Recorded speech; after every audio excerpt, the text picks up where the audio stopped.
اللہ اللہ اللہ بسم اللہ الرحمن الرحیم اللہ الصلاة والسلام علیک یا رسول اللہ۔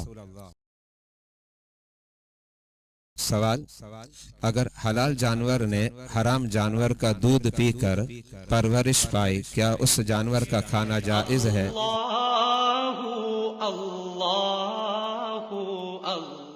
جواب: حلال جانور سے حرام جانور کے دودھ کو چھڑا دیا جائے، اسی طرح کچھ دن گزار لیے جائے، پھر اس کا گوشت کھانے میں کوئی مذائقہ نہیں۔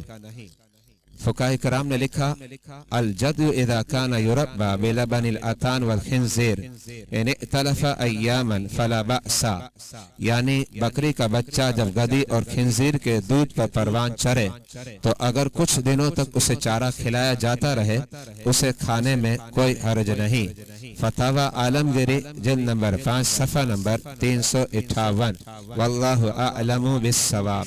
اللہ اللہ اللہ اللہ اللہ